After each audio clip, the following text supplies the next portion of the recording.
अगला प्रहार तुम्हारे सीने को चीर देगा पौंड्रक। क्षमा मांगो।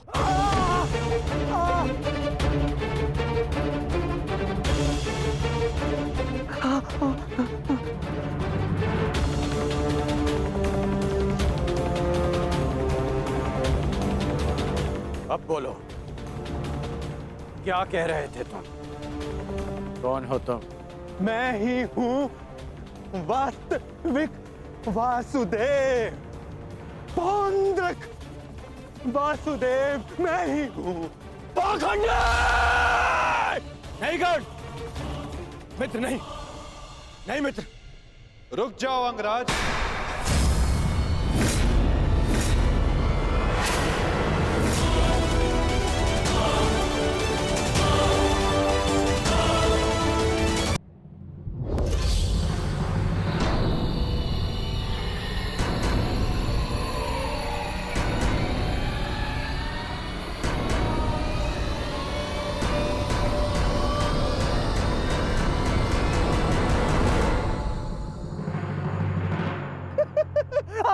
आ गया तू, चलिए आ गया। अंततः वो दिन आ गया कृष्ण, जिसकी वर्षों से मुझे प्रतीक्षा थी। यदि अंत से पूर्व मनुष्य को उसकी भूल का भान हो जाए तो अच्छा ही होता है। अब तो तुम्हें विश्वास हो गया होगा कि वास्तविक वासुदेव कौन है। मैं ही हूं वास्तविक वासुदेव। पौंड्रक वासुदेव, इसलिए जिसका अधिकार आरंभ से केवल मेरा है। मुझे मेरा सुदर्शन चक्र दे दो कृष्ण। देने ही तो आया हूं तुम, परंतु चेतावनी, मैं तुम्हें बहुत अवसर दे चुका हूं पौंड्रक। तुम्हारे पाप का घड़ा भरता जा रहा है पौंड्रक। अब मेरा स्वांग रचना बंद करो। चुप कर छलिया कृष्ण। तू ढोंग, तू छलिया मुझे बताएगा कि अब मुझे क्या करना चाहिए और क्या नहीं। जो तुझे देव मानते हैं ना, वो सब दृष्टिहीन है और बुद्धिहीन भी। परंतु मैं नहीं हूं। अपने सहयोगियों को धैर्य की महिमा समझाओ दुर्योधन। युद्ध प्रारंभ होने में अभी समय शेष है और समय से पूर्व युद्ध को आमंत्रण देना सर्वनाश को आमंत्रित करने के समान होता है दुर्योधन। क्योंकि इस समय मैं अस्त्र ना उठाने के लिए बंधित नहीं हूं। मनुष्य को खाई में गिराने के लिए उसका केवल एक पग पर्याप्त होता है पौंड्रक। अभी अभी मैंने कर्ण को रोककर तुम्हें मृत्यु के मुख में जाने से रोका है। कदाचित तुम्हारा अगला पग तुम्हारा अंत ना रोक पाए पौंड्रक।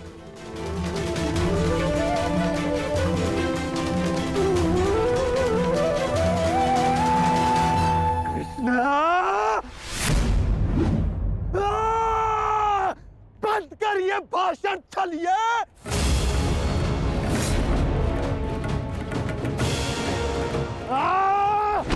छलिए पाखंडी, आज मैं तेरा अंत करके ही रहूंगा कृष्ण। अरे रखो मित्र, क्रोध मुझे भी आ रहा है। अपने क्रोध को युद्ध के लिए बचा के रखो।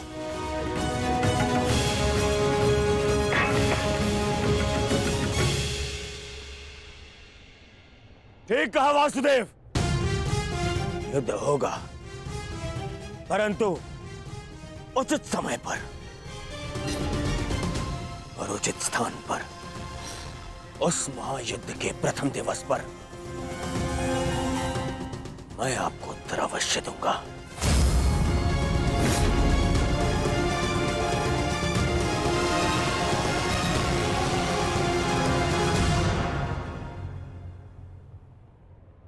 तुम चोटिल हो मित्र, आओ तुम्हें तुम्हारे शिविर पर छोड़ दूं।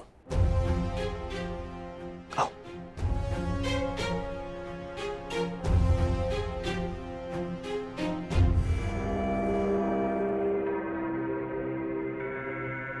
मित्रकर्ण, तुमसे हस्तिनापुर पे भेंट होगी। आशा है तब तक तुम अपने इस भ्रम से निकल जाओगे और तब तुम समझोगे कि मेरा चुनाव उचित था। आशा तो मुझे थी मित्र कि तुम अपने भ्रम से निकलकर वास्तविक शक्ति को पहचानोगे, परंतु अब कोई लाभ नहीं। जो हानि तुमने स्वयं को और हम सबको पहुंचानी थी, वो तुम पहुंचा चुके हो। चल मोटे, आज कृष्ण, मैं अपना सुदर्शन चक्र तुझसे लेकर रहूंगा, जिस पर आरंभ से केवल मेरा अधिकार था, है और रहेगा।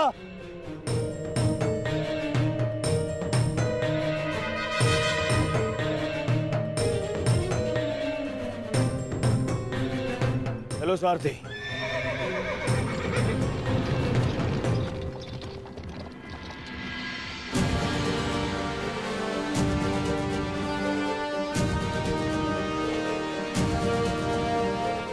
प्रणिपात वासुदेव,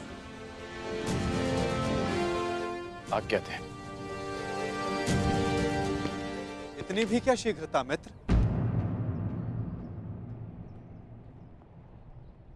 सारथी रह चुका हूं तुम्हारा। आज भी अपने रथी का मन पढ़ सकता है ये नटवर। समझता हूं कि तुम व्यथित हो। क्या अपने मन की बात अपने सारथी से नहीं कहोगे तुम?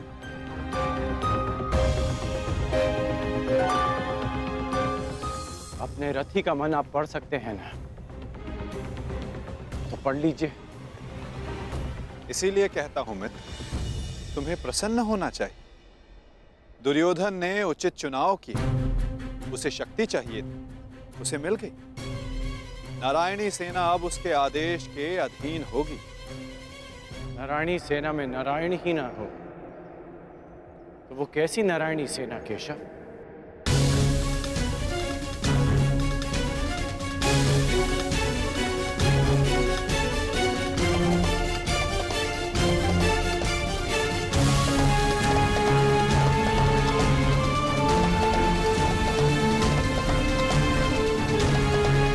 जो दुर्योधन ना पहचान सका वो आप जानते हैं, और उसे मैं भी देख सकता हूं। जिस क्षण उसने आपको त्याग कर सेना को चुना, उसी क्षण उसने विजय श्री थाल में सजाकर पांडवों को भेंट कर दी।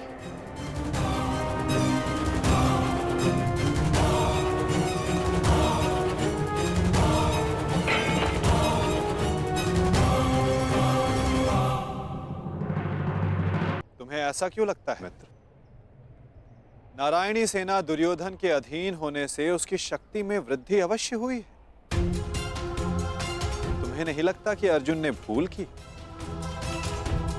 क्या मिला उसे निहत्थे कृष्ण को चुनने से? जिसके हाथ के संकेत से सृष्टि बनती है और बिगड़ती है, वो कैसे निहत्था हो सकता है वासुदेव? परंतु सत्य ये भी है मित्र कि मेरे युद्ध में उपस्थित रहने पर मैं युद्ध नहीं करूं, तो फिर मुझसे किसी को क्या हानि और क्या लाभ? सबसे बड़ा अस्त्र तो आप चला चुके हैं, स्वयं को दुर्योधन के विपक्ष में रखकर। आप ही कहते हैं ना कि निर्णय ना लेना भी कभी कभी सबसे महत्वपूर्ण निर्णय होता है, कि हम पक्ष ना चुनकर भी कभी कभी पक्षपात कर जाते हैं, भले ही संसार ना देख पाए। परंतु मैं जानता हूं कि आपने पक्ष लिया है वासुदेव।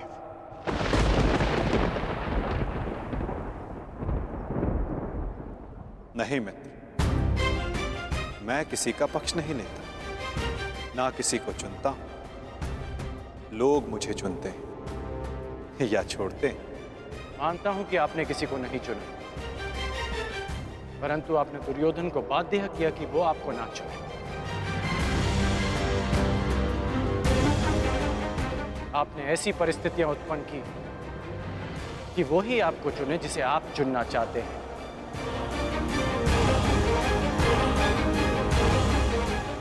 क्या ये एक प्रकार का पक्षपात नहीं वासुदेव?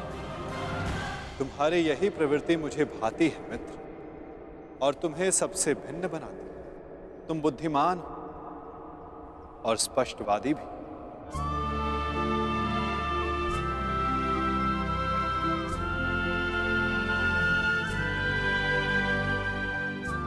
ऐसा होकर भी क्या लाभ वासुदेव, जब मैं आपका साथ ना पा सका।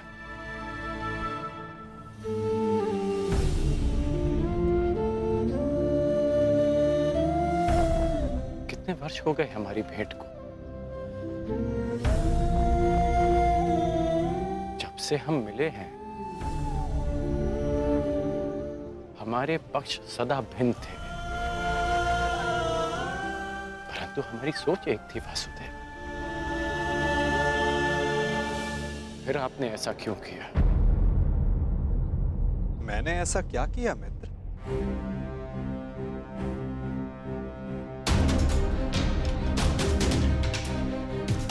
आप सब जानते हैं, फिर भी ये प्रश्न कर रहे हैं। अब तो मान जाइए कि आप पक्षपाती हैं। कैसा पक्षपात अंगराज? विराट नगर में मैंने कौरवों और पांडवों को समान अवसर दिए कि द्वारका आकर मुझसे पहले जो समर्थन की मांग करेगा मैं उसी का समर्थन करूंगा। विराट नगर में जब आपने वचन दिया, वहां सब उपस्थित थे, परंतु द्वारका में जो घटित हुआ वो केवल दुर्योधन और अर्जुन ही जानते हैं। दुर्योधन को केवल आपने भ्रम दिया और शक्ति दी अर्जुन को।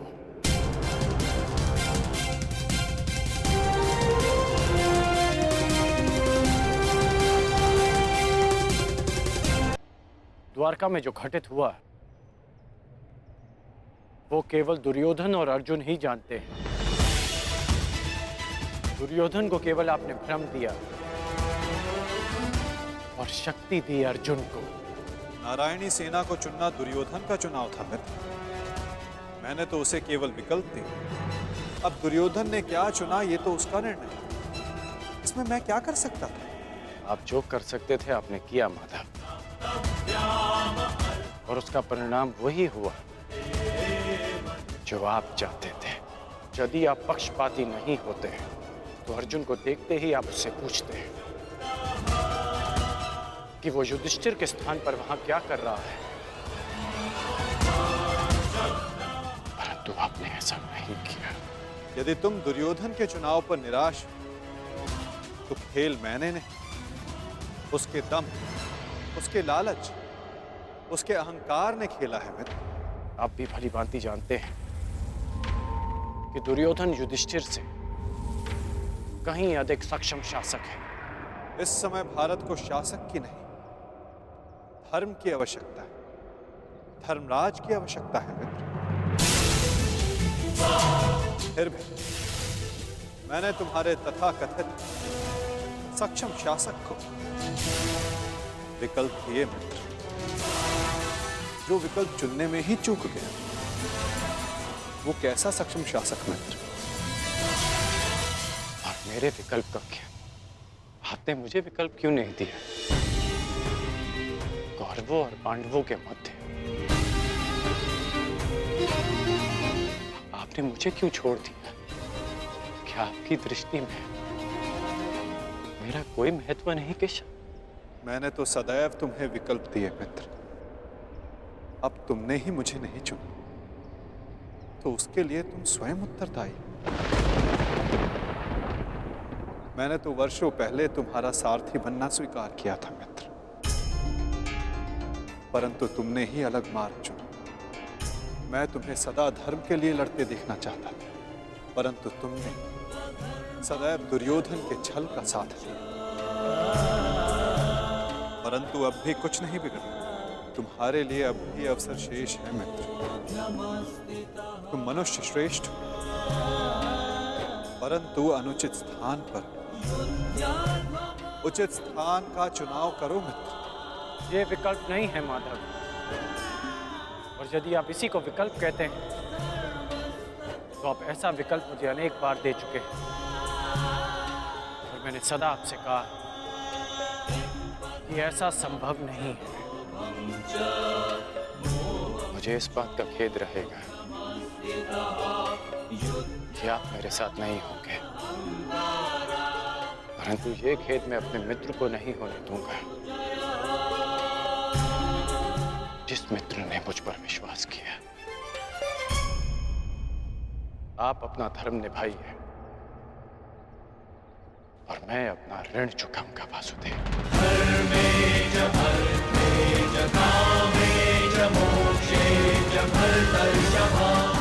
युद्ध में भेंट होगी।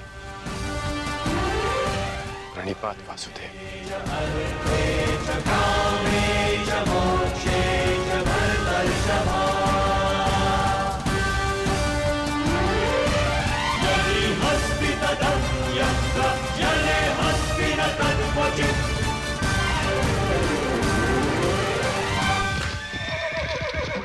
नहीं मित्र, युद्ध से पूर्व हमारी भेंट होगी, और मैं तुम्हें एक और अवसर दूंगा।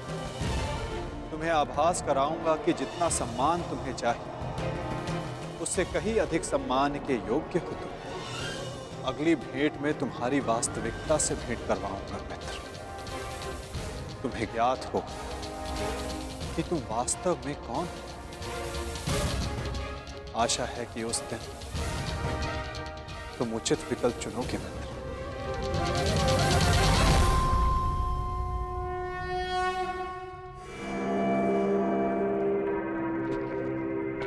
अमश्री,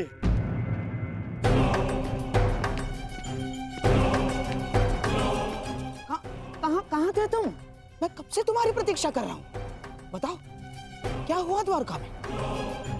और उस छलिया के रहते तुमने नारायणी सेना को कैसे अध्ययन किया आपने? हैं? अब बैठिए तो बैठिए। अरे अमश्री, आज तक आप अपनी चालों से मुझे आश्चर्य में डालते थे, परंतु आज मैंने इतनी बड़ी वजह से आपको और सबको आश्चर्य में डाल दिया।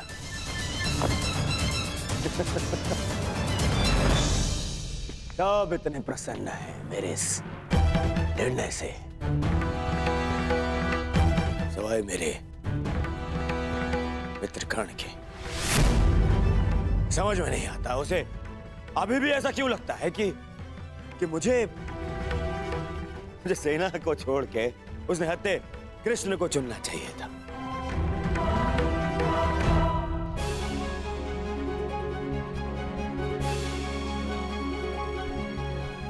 आज वासुदेव हमारे साथ है,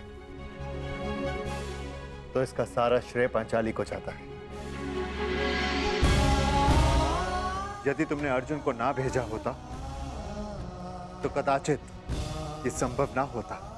आपका मेरे प्रति इतना विश्वास मेरे लिए बहुत सम्मान की बात है आर्य, और मुझे भी पूर्ण विश्वास है कि आप हस्तिनापुर के लिए अधिक योग्य शासक सिद्ध होंगे। अरे कोई जाओ, समझाओ, बताओ उसे कि कितनी बड़ी भूल कर रहा है वो। भूल तो तुम कर रहे हो दुर्योधन।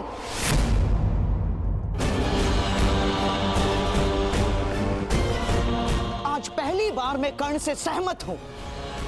तुम्हें नारायणी सेना के स्थान पर कृष्ण को ही चुनना था। ये क्या कर लिया तुमने? मैंने क्या किया मामाश्री?